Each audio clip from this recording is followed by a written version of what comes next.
Welcome back to the podcast. This is Human to Human. Today, I'm with one of my good friends, Ethan. We went to high school together. Do you want to introduce yourself? Hi, I'm Ethan. As Jess just said, I go to Concordia University in Montreal. Previously went to school in the US, did a bit of a year there. It was great. It's great. You want to say what you're studying? Yeah. I'm doing studio arts at Concordia. So my major is just kind of like majoring in everything. Nice. Under the fine arts sort of gauge. Yeah. But yeah. Okay, cool. So today we're going to talk all about change and rebirth. And Ethan had specific thoughts on kind of a process that you go through when you experience change. And you just went through such a huge change of completely transferring from one school to another. Well, so we went to school in Etobicoke in Toronto. We went to high school there. And then so Ethan made a big move across the country, spent a year there, and is now in Montreal. So yeah, a huge move. So do you want to tell us kind of about that process of doing that move and that change, what you learned about yourself?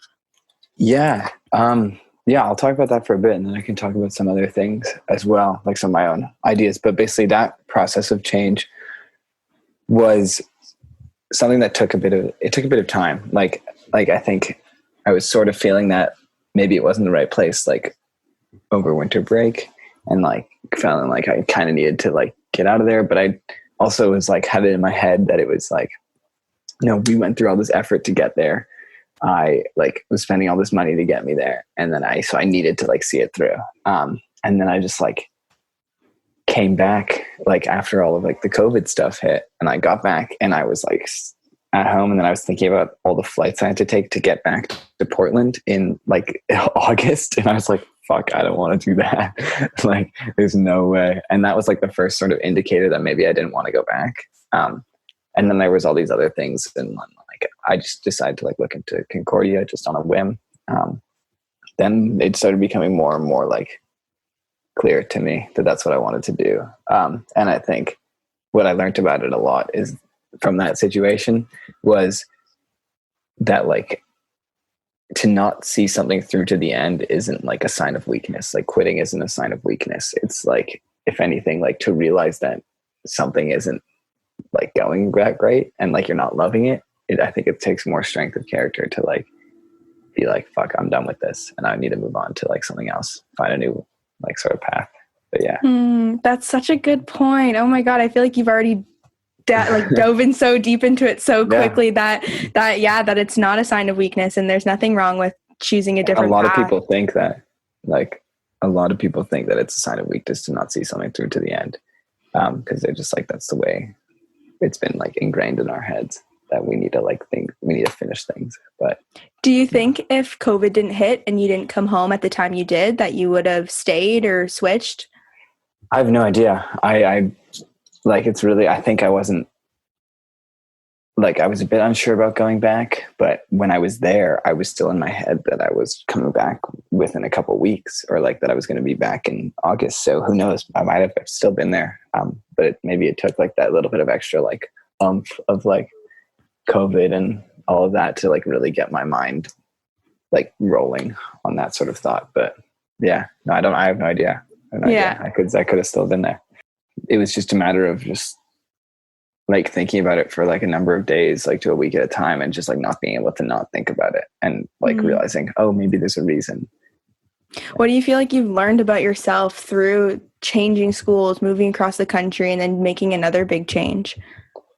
That like, I guess change isn't scary. It's something to embrace. And it's like, you shouldn't be afraid of something because it's unpredictable. You're not sure how it's going to go. And like, I really wasn't sure how Montreal was going to go, and I'm still not sure how it's going to be.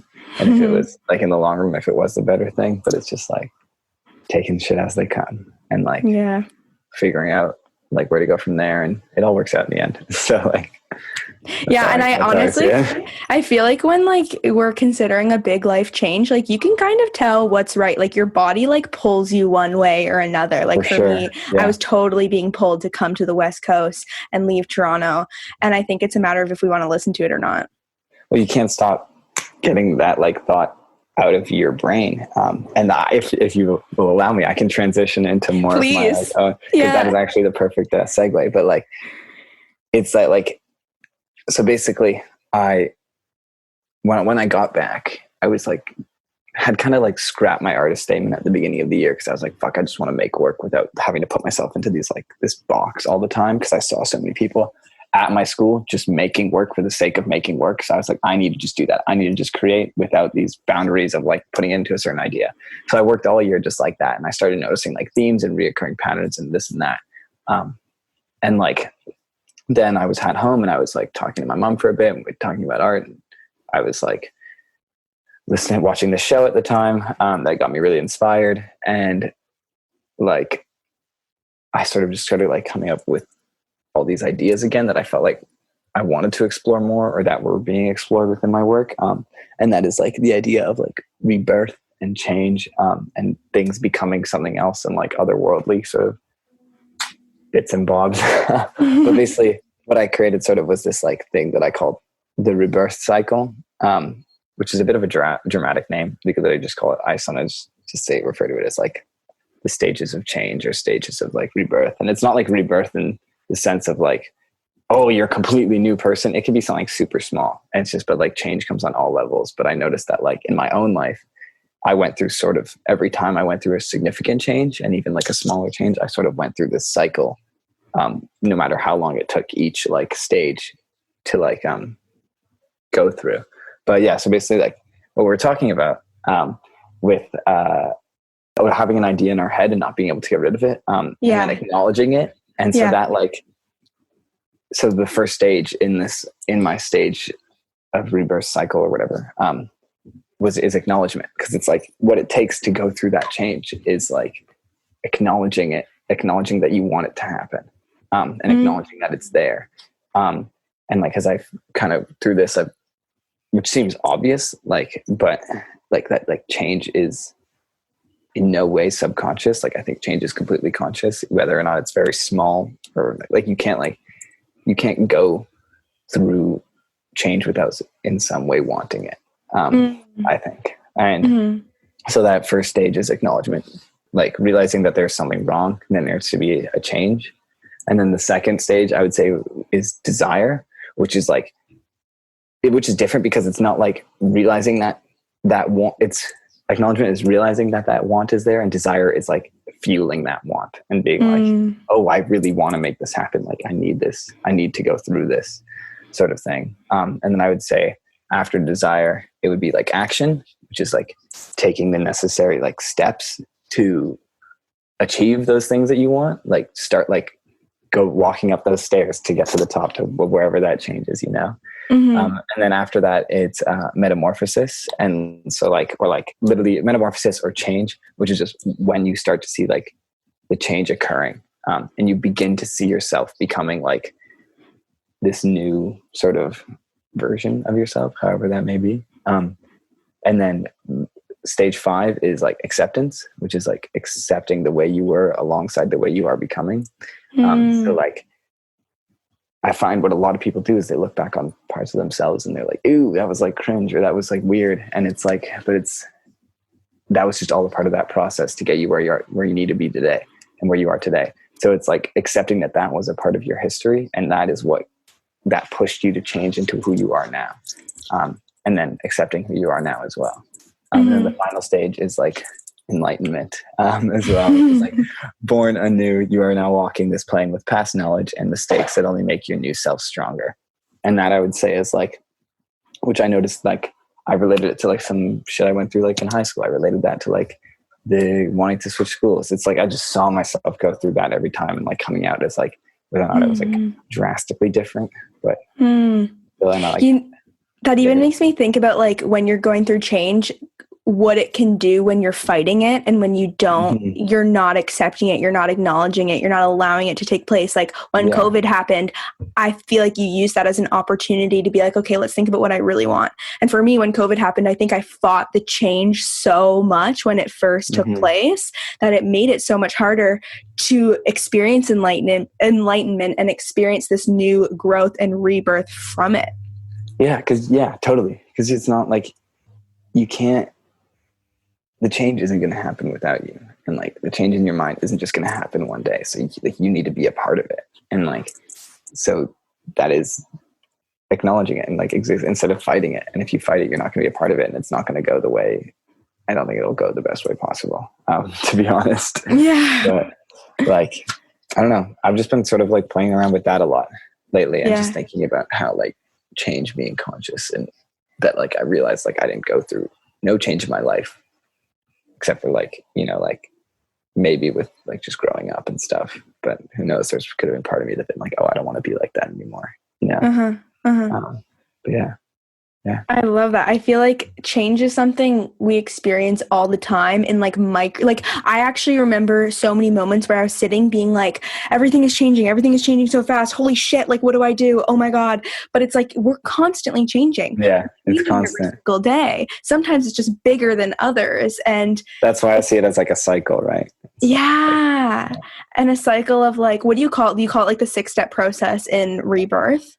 Yeah, it's got different names, like the rebirth cycle, like stages of rebirth. But like, I think it is like a cycle, because you're right. We do go through change like daily, and like we do go through like small changes, and like, yeah, we're growing every day. Like, you know, I think so. What do you find is the hardest part of this like stages for you? Is there one that have you found you fought with before, or you haven't wanted to experience? I think like, for me, one of the harder ones would probably be like acceptance or acknowledgement. Just like acknowledging that, because once I get an idea in my head, I'll make it happen. So action and like desire wasn't really like a tough thing for me. It was literally just like, for me, it was always realizing that I want that change to happen. And then everything from there is okay. But then also accepting the way I once was, instead of trying to like push that down and like hide it. It's just being like, no, that was a part of who I am. I'm not going to be like self-conscious or anything about that. It's just like, yeah, I love how you brought up a point of like, it's so easy for us to look back on our past selves and be like, oh, that's so cringe, or oh, like I hated that. But it's like in the moment, that's who we were, and that's who we were supposed to be. Yeah, we didn't like we didn't have any control over that at the time. Right? Yeah, and that's the beauty of change, is looking back and being like, oh, I'm not who I used to be, and that's a good thing. Exactly. Is that we're growing and evolving. Yeah, and no, I think it's that whole point. I think that was just the hugest one for me. Being like, your past self was just a part of the process. Like, respect the process, for real. I feel like I've totally heard you say that before. Respect the process. Yeah, no, because everything's a part of the process, and things happen, and you do have control over certain things, and like change. Like, I really do not think that we do not have control over the change that happens in our lives within ourselves. I would say more so than sometimes you can't stop things that just like physical changes. Like if you get, it's kind of dark, but if you get like hit by a car, you don't really like, that's kind of like some otherworldly sort of shit. But like, I think within ourselves, I think we do have the power over ourselves, especially when it comes to change.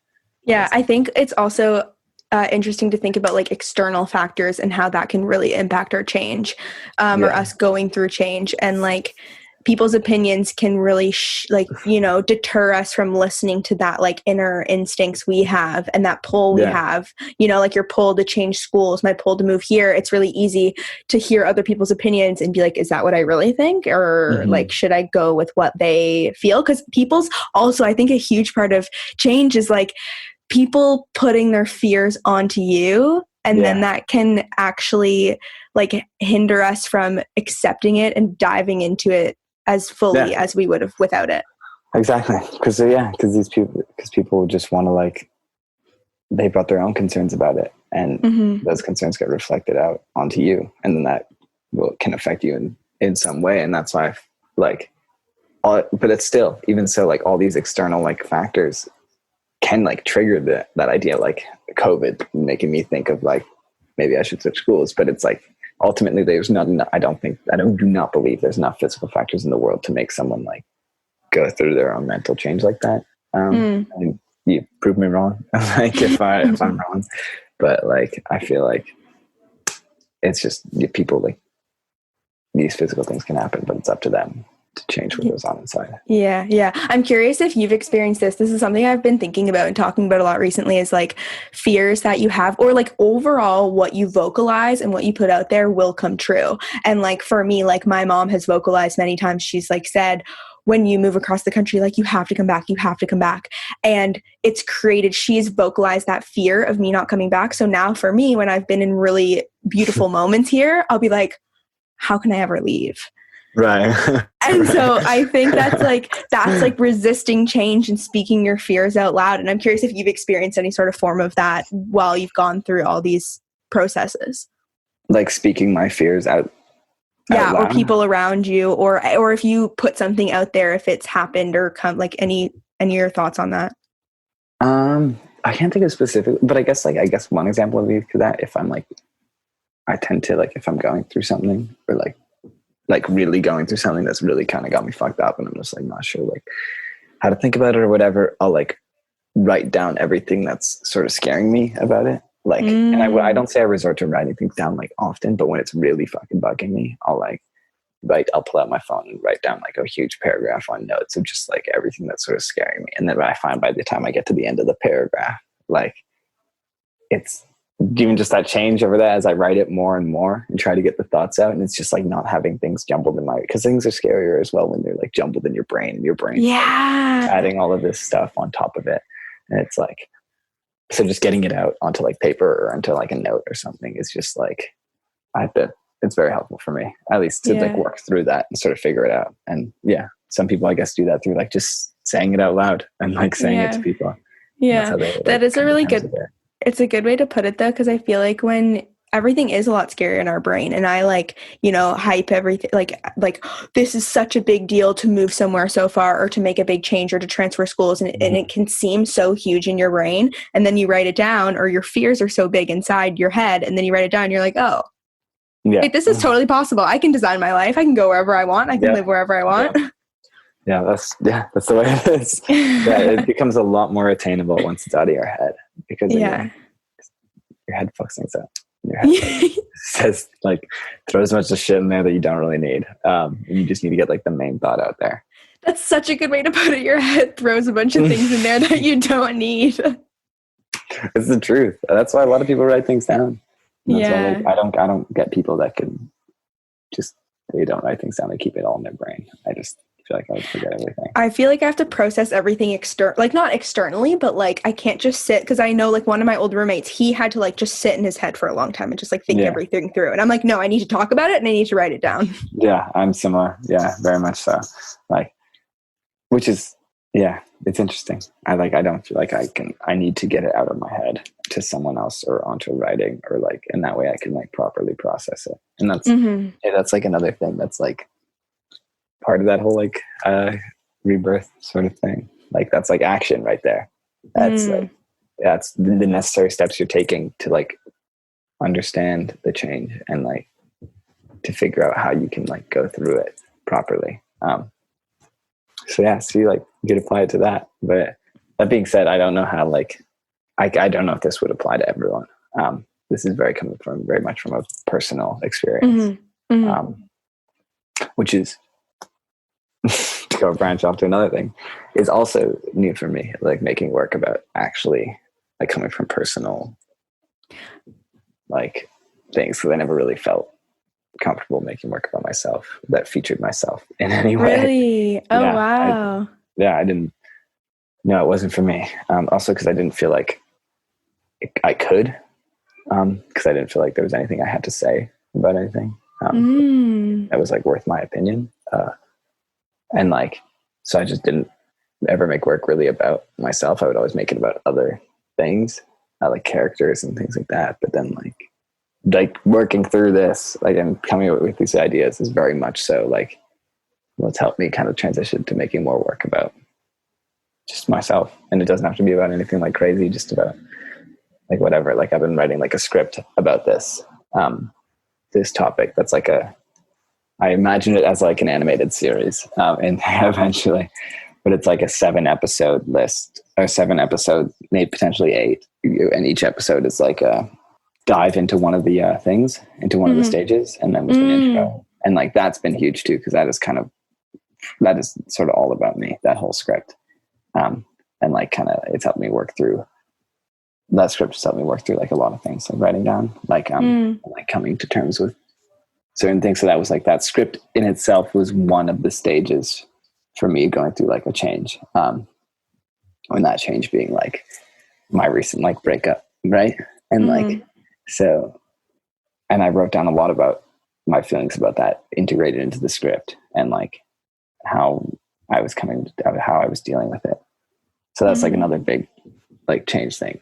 And that I think creating artwork or just doing something creative to help process a change we're going through or something we're experiencing is totally a part of the stages. And I think a part of a healing process. Like I have said multiple times that making this podcast and having these conversations is a part of a healing journey for me and figuring out where I want to go next. And why do you think before, did you feel like you weren't valid enough to make art about yourself, or why do you think it took you till now to start? Because you've been making art for a long time. Yeah, honestly, I think it's just because of sort of just my life in general. Like I haven't really experienced hardship. I've been lucky enough to not really experience hardship, and I've been lucky enough to like be financially stable and all this and that. So there wasn't like, I didn't feel like, and I was also this battle of like trying to figure out what art had to be, and did art have to be about all these like really intense topics and like things like that, and like coming to realizing that art doesn't necessarily have to be so intense. It can be lighthearted, it can be like funny, it can take on many different tones. So once I came to terms with that too, I was able to like sort of create more work that just came from my own like thoughts and things like that. Like all my work would come from my own thoughts, but like things I was actually thinking about and not feeling foolish about writing them and like things like that. And just realizing like, if this is helpful for me, then it's like, it's worthwhile. Right. You know? Yeah. I think it's so easy to kind of get in our own heads, but once you start putting it out there, it just makes so much more sense. And I think it like amplifies the process of change. It speeds it up in some ways or propels it even more when we start to make something creative and external with it. Well, because you're also same way with writing it down. Like you're forcing yourself to think about it, and you're forcing yourself to like process it in a way that isn't just in your head. And that can happen visually. And people do that visually. Like, so that's kind of like been happening to me. But with writing this whole like sort of script thing. But yeah, that's awesome. I'm excited to see where it goes. Yeah, I can show you. I can send you some stuff. Yeah, please. Yeah, I'd love that. Like, I guess a lot of sort of my research into it and like, and realizing what it was for myself, like this sort of like rebirth. I like spent a lot of time researching like different like religious beliefs, ideas of rebirth. And a lot of them like were similar in Hinduism. Like reincarnation, a major like tenet of Hinduism is when the soul, which is seen as eternal and part of the spiritual realm, returns to the physical realm in a new body. And so like I saw that sort of as like your soul like leaves your body and then comes back anew, whether or not like it doesn't necessarily, to me it wasn't as like necessarily a new body sort of thing. And that's how, this is my own interpretation of like how I applied it to my own work. Like your soul leaves and then comes back into your new self sort of thing. And I looked into like Christianity and Judaism just to see like other viewpoints on rebirth and like how rebirth exists in different people's minds sort of thing. That affected my own research as well. This and that. Yeah. That even made me think of Maxine was just telling me a story the other day of she did a breath work and she actually experienced, it was like a 2-hour session in a group. It was a couple years ago she did it, and they led them through like really intense breathing exercises, and she like actually had a moment where she like could feel her body, like she left her body and she could see it, and then like like crazy, no drugs, no nothing, like just a 2-hour like intense breathing and the oxygen flowing everywhere, and she literally could see herself leave her body and she could see it externally or whatever, and then like came back into it. And that even made me think of like kind of what rebirth is and what we experience. Yeah, those breathing technique exercises are crazy. Like I've seen ones that people do to like go into like extreme cold, and they'll like by breathing in a certain way for so long they'll like enter this like state. It's crazy. I don't know how to describe it. It's insane the power our mind has, because even like we went into the ocean on the full moon the other day and it was so cold, and then we were like this and we were like clenching everything, and then we were like, wait, we can just relax. I know. I do that all the time with Accept cold.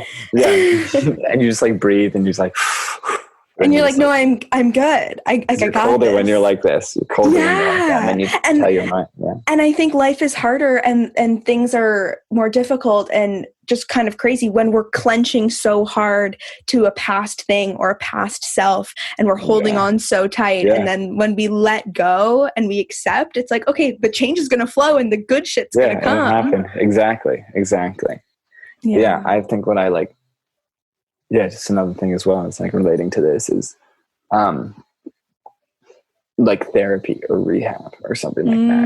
And like you've heard before that you can't force someone to go into therapy. You can't force someone to go into rehab. They need to realize themselves that they need it because they'll only get what they need from it if they are ready to accept it, sort of thing. And and that's a very extreme example, but it attests to like other things. It's like you can't go through that if you're not ready to. If you don't accept and if that you're going to fight it. Yeah, even if you don't have to be ready, but like you can even just be like prepared to be like, oh, okay, I think this is what I need to do. But yeah. Oh, that's such a good point. I love that. That's like a perfect way to like sum it all up. That's awesome. I'm so happy we did this. Yes, thank you. No, it was great. I wanted to be on the podcast so bad. Ethan said when we were at the cottage, having we had like kind of all our good friends from high school come to my cottage, and it was like the best couple days ever. It was so fun. Yeah. And we had a moment, Ethan and I were in the water and he was like, I want to be on the podcast. And I was like, I can't think about that right now. But I was persistent. Here I am. Yeah. I'm so glad. This is such a perfect topic. Like it's so important. And well, dude, your podcast is sick. Like, Thank you. I've loved it. It's like, I think it's really, I don't know. I don't remember who I was talking to the other day, but I was saying like, I've never seen anyone like really make something happen in the way that you are making it happen. You know what I'm saying? Like you were like, I remember just talking to you in high school and you were like, oh, this is what I want to do. Like, I don't know if like life coaching is the right word, but like that sort of thing, like talking about like helping people in that way. And you like, and I was like, oh, that's sick, Jess. Like, that's really awesome if you can make that happen. And you are making that happen. You're taking necessary steps with like, and I think this podcast is just a testament to that. It's really cool that you're actually like, feels legit. Thank you so much. That makes me so happy. I'm excited. I'm really happy. I talked about doing it for a couple months, and then one of my friends was like, "You just need to do it." Exactly. You just need to do it. It's one of those things that it's just like you can talk about it for so long, but you just gotta fucking do it. And just putting ourselves out there, getting uncomfortable and letting the change flow. And I talked to this awesome podcaster. His name's Lance. He runs a podcast called University of Adversity, and I was getting like advice from him, and he was like, podcasting will change your life. And I was like, I've already felt it. It's so, and he's like 37 in this like, and he lives in Vancouver. And I like messaged him yesterday. I'm like, hey, like, can I, like, cause I've chatted with him a few times. Like, can I like come see you when I'm there? And like putting yourself out there and making yourself uncomfortable. Like we just want connection. We just want to exchange and like totally do it. And I'm like, okay, we don't need to build things up in our brain so huge. Like it's easier. Life is a bit easier than we think. Blow things out of proportions. Yeah. I mean, 100%. In some situations, you know, like I think it's better. Like I think because there's hardship everywhere. But I think that a lot of things can come down to just like your brain is getting you stuck in that position, and you have the power to mentally pull yourself out of it. You know, and I've wanted to start a podcast too before, but I have no idea what to make a podcast about. I mean, it's really hard to put it into words. I'm actually going to work with like a copywriter who does really good writing stuff. I met her through Maxine, and she like she can take everything you're saying and put it really well into writing. So I'm trying to like fix my description to get it more in line. Yeah. That's it. But I feel like honestly for me, when I want to create something or do something, I just need to like sit in some silence by myself, go to nature, and it happens. Our brain will do it. Yeah, true. Exactly. Yeah, it's just time. And that's another thing too. Oh my God, there's so many things. So like, it's just letting things take the time they need to take, which is another thing I've been trying to work on, especially with like my artwork. Like I've been working on a piece for like several months now that like I've unheard of before. I would try to get things done so quick. Oh, really? Wow. Yeah. It's hard. It's just like letting life flow. It's important. Exactly. You'll have a realization one day and then whatever. Yeah. Okay, well, do you want to let us know where we can follow you and check out your art too, so people can go look? You can find me on Ethan_doing_art_stuff on Instagram. I haven't posted on there in a little bit, but there's still cool stuff. I am coming. I'm a friend of mine and I starting an artist duo. So we're gonna make work for that soon and get the Instagram going. So watch out for that. Nice. Yeah. Sick. That's about it. Yay. Oh, I'm so happy we did this. It feels so good to be like, makes me feel less far from Montreal as well. Yeah. Oh my God. But yeah, you're in my position. Yeah. Oh my God. That's crazy. I totally am. But it's weird. I don't feel that far. No, I think because you're in the same country. Yeah, that's very true. And that, like, even though like the US is so close, it still feels like so otherworldly. Yeah, I'm sure. Yeah. How long are you in Vancouver again? Sorry again. Hold on, I'm just gonna stop recording because I'll just do a little outro later. So, because I'm like, I want to talk to you about your life still. Thank you so much to Ethan for being on the podcast. I also wanted to give a really quick shout out to Pitch Boy on Instagram. He has been remastering our audio. This is the first one that'll be coming out that he's remastered. Sorry, Tristan, I didn't send you this clip to put on the end, so the transition will probably not be as smooth as he would hope it would be. But make sure you follow him. He makes really great music, and make sure you follow me on Instagram at Jessica J. McDonald. Check out Ethan as well, and please subscribe on Apple Podcasts and rate and review us. Thank you so much for listening, and I'm posting every Tuesday and Friday.